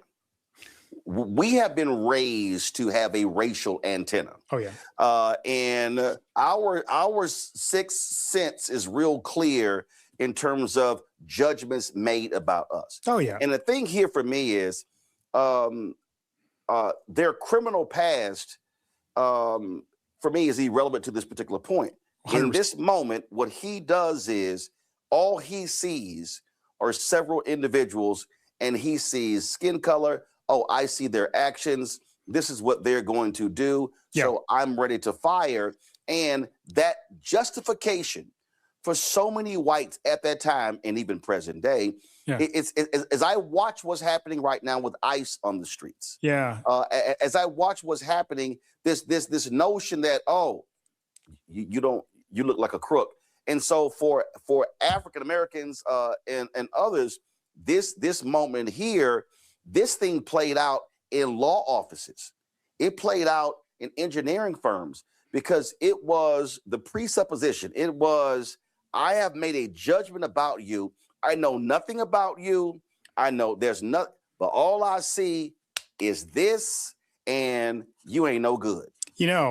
Of all the people I talk to, the single most measured, believe it or not, many people aren't going to believe this, and a lot of black folks may not believe this, but the most measured person I talked to was Al Sharpton about this shooting. And I know, particularly Sharpton in the 1980s came with a lot of baggage, and and I talk about it. The large medallion. The large medallion. I have a whole description of the man and all of that, right? And I address it. I say, here's the allegations of anti-Semitism. Here's where he was dogged by, ethical questions and so on, but here's what drew many people in the black community to him, right? And so I'm very fair to Al Sharpton, about Al Sharpton, but Sharpton was the most measured about everything.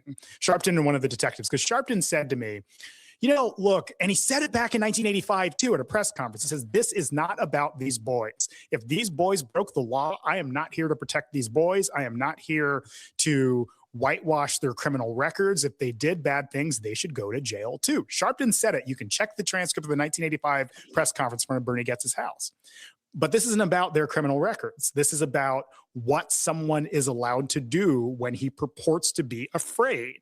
And if someone is lashing out, if someone is using their racial bias, or even just any biases, as a pretext for violent crime or a violent act, then he should pay for it. He should go to jail for it. But so Sharpton's one of the few to have taken the tack of, this isn't just a full exoneration or defense of these boys. And I think a lot of people get into that very quickly, that it's like, oh no, the boys are all great. No, this is about, no, it's not about them. Right. It's about Bernie Getz. And it's about Getz, it's about mindset.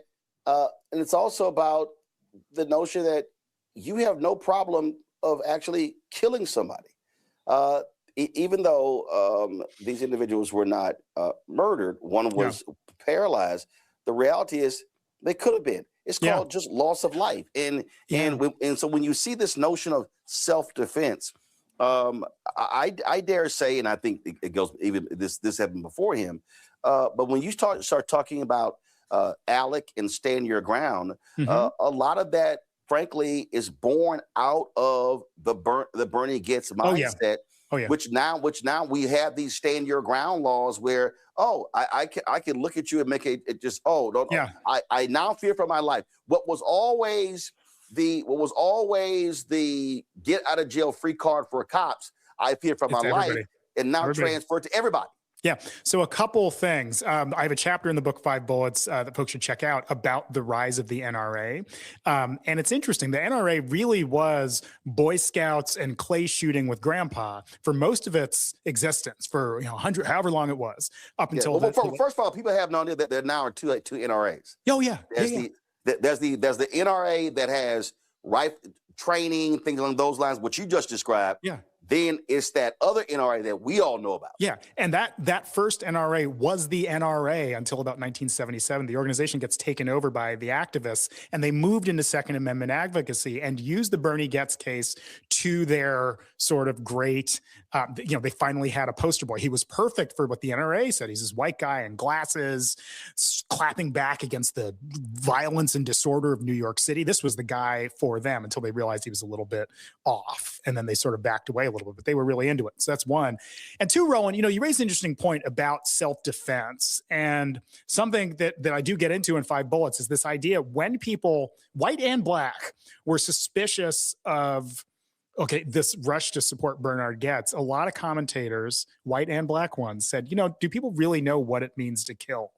And when you're jumping to support or rushing to support a person who attempted a murder, right? Do you, if you were on that train car, terrified for your life that this guy was going to shoot you too, would you be so in support of this action? Were you the mom of the baby that was in the train car who was scared for her life and her babies and her husband's? Would you have been so supportive of this? It's real easy from our Twitter feeds and our Instagram followers and from behind a laptop to express all this support for violence in the form of self-defense. But do you really know what it means to pull that trigger? And I think people just sort of have that intellectual disconnect where they just forget or just don't want to really realize what it means to shoot someone. And I think we lost some of that. The public lost some of that in the Bernie Getz case. When we talk about, you just made a point about in terms of our African Americans staying on this, and it's always very interesting when we talk about crime. And I have no problem saying this when I watch these white commentators and anchors on television go, well, Roland, I mean, listen, African Americans, they don't want to defund the police. And I'm always having to explain to them that let me be real clear. Black folks say we are constituents. We pay taxes. We want services. We don't want crime. We also don't want our asses beat. Yeah. And so in this case here, what you had is, and this is why I think when people try to revert to their history, but you didn't know their history when you fired the gun. Yeah. And what black folks say is, I don't want to be on the receiving end of your gun, and then we figure out later if I was a good guy or a bad guy. Yeah, and I think, to your point, it's, and I found this when I was a prosecutor too. A lot of the folks who were some of the most pro-prosecution jurors were a black brother in overalls or coveralls, or granny who's on her stoop drinking lemonade, who doesn't like the trouble or the disorder, right? It's older black folks who want to feel safe too and don't want crime either. They also don't want their son shot by a rogue police officer. Those two things can be true, that black folks are surprisingly pro public safety to many people and surprisingly almost pro police to many people. But that also doesn't mean that you go through life expecting and just sort of accepting as a cost of doing business that it's okay to get shot by a cop. Both of those things can exist. And I think in black folks' response to the Bernie Getz shooting, including Benjamin Ward, the police chief at the time, was a black man, the first black police chief in New York City history. He said, look, I'm all for public safety, but I'm a black man and I look over my shoulder at night, both for a kid who's going to mug me, but also to make sure a cop doesn't think that I'm here to engage in some badness. And so there's a line in the book, 5 Bullets, being black in America is tough and it's complicated. And I think we all get into that. You also have, this is 1984. Yeah. And I think people also can't look at this as a New York City story, because what you also had going on was the individual sitting in the White House. Mm-hmm. So and I love when I see these people on social media who go, it's so much about race today. We didn't have racism in the 1980s. And you're like, where in the hell were you?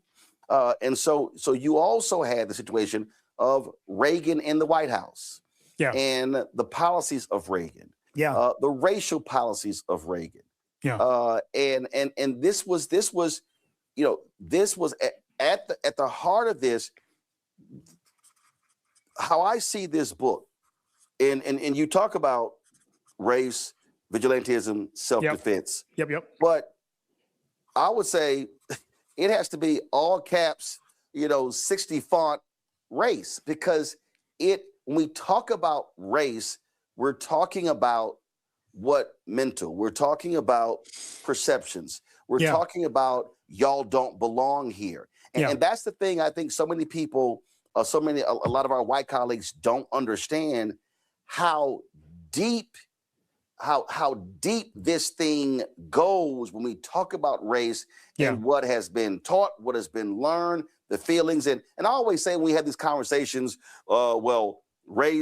race is not racist. And I say, well, that ain't the issue. It's not, no. The issue is everything that's in between those two things.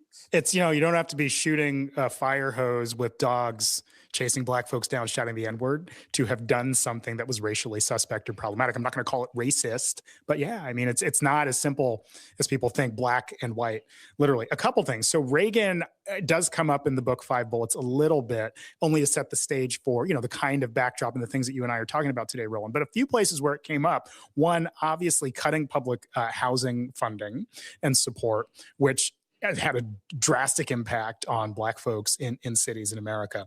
2, this is less Reagan than Congress and the era at the time, but this is right when the Anti-Drug Abuse Act of, I believe, 1986 gets passed and sets the 100-to-1 crack to powder disparity, and overwhelmingly passed Congress. It's not like it was split and, they barely got it through. It's, something, I don't have the vote, but it's like 97-2 or so, up that kind of, maybe not that, but you know what I mean? It was an overwhelming vote in Congress to set that crack powder disparity. And even black politicians thought, wait, crack is different than powder. It's a menace in our communities and we have to do something about it, and overwhelmingly passed Congress. That's 1 and 2. And 3, the best Reagan anecdote, and this is definitely one that I put in the book. The thing that made Reagan pro-gun control was seeing black folks with guns, Black Panthers, protesting. When he saw the images, and I talk about this in the book. And they were lawfully, unlike Bernie Getz, they were lawfully carrying weapons. But something about brothers in berets with and carrying AKs or whatever, or even handguns. It was long rifles. Yeah, that's right. They were long guns. They were long guns. On the state house in Sacramento, they protested at a few different state houses in, I guess Tacoma, Washington, Sacramento, wherever else. And Reagan saw them at a protest, marching, and you know what? Let's rethink our gun control policies. And that, for much of his career up until sort of later modern day Republicanism, he was a proponent of stricter gun laws. And I think a lot of people today, because of it being in the news, because of the Netflix documentary, they know about the Exonerated Five, the Central Park Five. Yes. But which took place 5 years after this. Yes. So if you put those two things together, this really was the precursor. This was like, this was, I hate to say a game, but this was the first half. Oh, but then, so for people who now think back to the Central Park Five case, understand how explosive that was. It had the same setting, the same feel, all the same combustible elements. Yes. Of tabloids, race, crime. The difference here was in that case, you had a white woman. Yeah. Oh yeah. The victim. The Bernie Gates, the Bernard Gates story. This is a white man who's carrying a gun. Yes. Woo! When you put a white woman in the equation, we about to go to a whole different level. And I think it's important people to understand that distinction. Yeah. And, you mentioned the two really high profile incidents, the two probably highest profile incidents, Central Park Five and Bernard Goetz. For those who know a little more, New York City history a little bit deeply, there was like 8 of them year after year after year in New York City. You had Bensonhurst, Crown Heights, Howard Beach, Amadou Diallo, which, when you take out Crown Heights and Amadou Diallo, a bunch of them are literally white guys. Hold up. Hold up. No. See, you said you had year after year. Okay. So walk through those. Okay. What you just described really were mostly incidents where Black people were on the receiving end, and we're not. See, those were deemed at. See, so the moment you said it, those were deemed as racial conflicts. Yeah. These were deemed as crime against white people. That's great point. Great point. All I'm saying, why I throw them out merely because New York City in the 1980s was a powder keg when it came to race, and there was constantly some story or another with race as not the backdrop, as the fundamental core thing. Whether it's white guys with baseball bats chasing down a Black dude in Bensonhurst, to Amadou Diallo being shot 42 times by police officers for holding his wallet up and thinking it was a firearm, all of them. And it was a constant simmering under the surface of New York that everybody thinks of as this progressive multiracial haven. But New York City was, and I say this having grown up around there, New York City was not racially harmonious in the 1980s. Hell no. Don't let anybody tell you that it was. And you didn't even mention Tawana Brawley. And I mentioned it in the book. So you had this, to your point, one after another, after another, after another. But the reason I think these two set apart, it is because how white folks grabbed this. Yeah. Which the things that you described, you had these racial conflicts. And so, did these white kids do this? Did they chase down this Black boy? Did this thing happen? No. This was white folks who, this is an affront to us. Yeah. This is us protecting our territory from these savages. That's literally Donald Trump taking that full-page ad out, give the Central Park Five. They deserve the death penalty. Oh, yeah. The vicious things that were said about these young men in 5 bullets.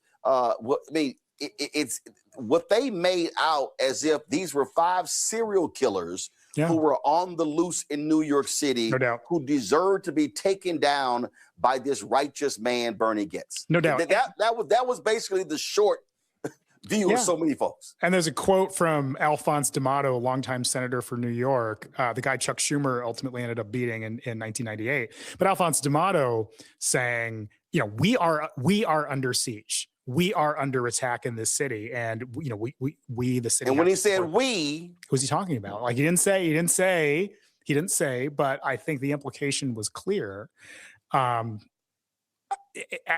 least the implication was clear, And, he was sort of unequivocal about that statement. So, and, you use the term savages, that's the kind of language that was used, including at the trial. It's the vultures, the savages, the lowlifes, Savages, the thugs. animals. No, they used all of them, several, and I detail some of them in the defense's closing argument. These guys are savages, lowlife thugs, punks, animals. And if you go back to Jim Crow America, you go back to post Reconstruction, same language used to define Black criminality, whether they actually did it or they didn't do it. You could why did you want to venture into this story? It's a few things. It's like I said, I have personal history with this, having grown up with it. It was a formative story for me. I'm a former prosecutor. I'm a lawyer. I'm a legal analyst at CNN. I'm talking about legal issues all the time. And I found the legal backdrop of this case fascinating in that, for all the things we've talked about today, Roland, race and crime and fear and what we allow people to do when they're afraid, who's allowed to be afraid and who's allowed to act out on their fears, and what are the consequences when they do, are all things I've thought about for a long time. And it really was a natural fit to me to sort of explore this story after 4 decades, which, few have done, I think, in a comprehensive way. In the immediate, it's how I really landed on Bernie Getz too, is, I was poking around Wikipedia one day and thinking, what's Bernie Getz up to right now? Like what, I hadn't thought about Bernie Getz. And then, we've all been there where you're playing around on the internet and you just end down a rabbit hole. And I thought, I bet we really need to really explore the story in the context of everything we are living with today, with vigilantism, and more than vigilantism, just safety in cities. Like when you see, whether it's ICE or National Guard, it's all about how safe people think cities are, right? And weaponizing this idea of safety in cities. That's really what this comes down to. It's not an accident that the National Guard's deployed in big, predominantly Black, predominantly Democratic run cities, because of that sort of pervasive fear. And I just feel like the issues that animated 1980s New York and animate us today when we think about public safety are really the big thread running through this book, 5 Bullets, that I wrote.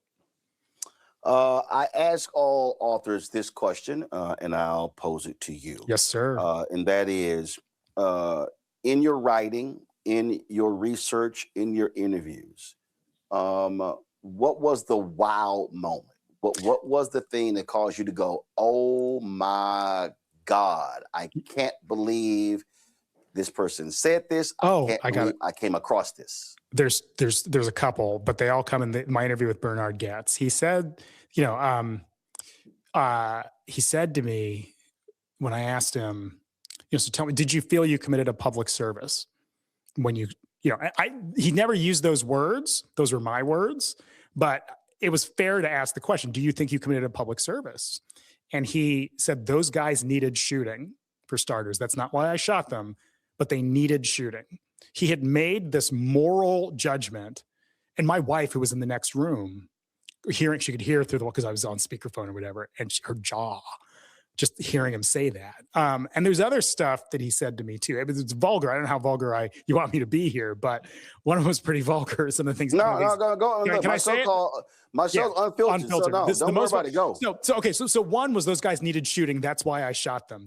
That's not why I shot them, but they needed shooting, which was a big one. I would urge everyone to check out my Instagram feed at Elliot Williams Photos. And I have the audio of that in a post from a couple months ago. And it really just, your jaw drops when you hear it, because it's very chilling hearing his voice. And I put that in the book. 2, when I asked him, okay, man, you've become one of the most notorious folks in New York City history on account of an action you took with a gun 40 years ago. Do you still carry guns? And he said to me, what kind of question is that? Do you still jerk off? Do you still cheat on your taxes? And I thought, did Bernie Getz just asked me, even if he was just not even being glib, talking about this masturbation comment was just wild from this man. And it's just that next to last chapter of my book where I detail my conversation with Bernie Getz, it's all wow. It's all, oh my God, is this man really saying these things to a Black man he's never met, but is he really saying these things? And he did. That is absolutely wild. But again, it goes to state of mind. It goes to exactly who he is. And I think the lesson The lesson that we have to take from this is, and again, I'm sitting here thinking about this 1984, this particular shooting, what took place, and I'm juxtaposing it with what's happening today. Yes. You know, as I laid out in my book, you know, White Fear. I mean, the reality is this notion of white fear. Yeah. Has been the defining issue since the end of slavery. Yeah. And it permeates in everything that we do, and the judgments, the assumptions, whether you take it out of a subway and take it out of a crime-infested New York City, put it into a college classroom. I wonder if Elliot, did he get in here because of affirmative action? Mm-hmm. Does he belong? Is he legitimate to be here? It's there. And for folk who look like us, we know what that feels like. Yes. Where we are always having to, frankly, justify being here, justify our place. When I hear Black people talk about imposter syndrome, and so I was talking to a sister yesterday, and she told me, thank you. She said, because you told me something long ago. When I told her that you belong in any room that you walk in, and I gave that as a commencement speech at Jackson State. And the sad thing with this case, with 5 bullets and what happened with these individuals, is that the perceptions that Bernie gets made, we've all had to deal with. So they may not have been holding a gun, but they could have been holding a pen. Yep. They could have been at a bank. They could have been in a convenience store. And so being followed around. Mm-hmm. So we know this story, even if we were not shot. You know, Roland, it's funny that you mentioned the affirmative action and all that. And I feel like Roland Martin Unfiltered is the one forum where I can say proudly, right? I have 3 Ivy League degrees. I have been a federal prosecutor, a law clerk to 2 different judges, a daily fixture on a national television network. I wrote a book with a major publisher. And every time I get criticism online, and you know, they come at you online. Of people course. People don't like what, whatever people are doing, but everybody's got an axe to grind. The first thing is always you DEI hire. Always. After all that, I'm an Eagle Scout, bro. Like literally, I've got, again, I don't say this as a flex, but these are all facts about my background. Right. And if anybody just took a minute to look at them. And as I mentioned, I come from immigrant parents. My dad worked in a department store for much of when I was a kid. Like I got here, right? But the first thing of all, not I don't agree with you, not you're stupid, or not, okay, you're too liberal or conservative, whatever. It's you DEI hire. This DEI, it's a noun. This DEI, can you believe what this DEI said on air? And I just, wow, you can't shake it, man. You just can't. No, first of all, that's going to happen. And what I always say is, that's your problem. And my response, I've been asking this time, well, how do you respond? I'll go, they can kiss my ass. See, what I'm not going to do is, I'm not going. I remember we were having a chat. I can't remember if it was a friend chat, family chat, and someone said, we should put billboards up with our credentials. I'm like, that ain't gonna do nothing. I was dealing with I saw some white woman on Twitter. Ketanji Brown Jackson simply is not smart. I'm like, baby, she could run legal rings around your ass on a bad day, and so. It is the reality of who we are. And as you were talking about that, I thought about, because I ripped him when he did, David Zurwick, who was a longtime TV critic with the Baltimore Sun. I remember he would trash me when I was on CNN saying I didn't know anything about politics. I remember I sent him an email. I was like, well, that's interesting, because I did know somebody who covered City Hall, who covered county government, state government, federal government, multiple levels, different cities, didn't understand politics. But I know what that judgment is about. Yeah. Because the reality is, there's a view among some whites that again, this is the reason I chose this photo from January 6th. This is a white man with his arms outstretched. What the photo signified for me, all of this is ours. And that's really how this comes out. When I think about this story, in 1984 and what was being said, Yeah. it was a sense of, this is ours. Y'all don't belong here. And we're going to defend ours the way we always have done, through violence. Yeah. And that's what Here it we are. speaks to. Y'all, the book is called 5 Bullets, the story of Bernie Goetz, New York's explosive 80s, and the subway vigilante trial that divided the nation. Elliot, I appreciate it. Thanks a lot. No, I appreciate you, Roland. Always great to talk. Thanks again.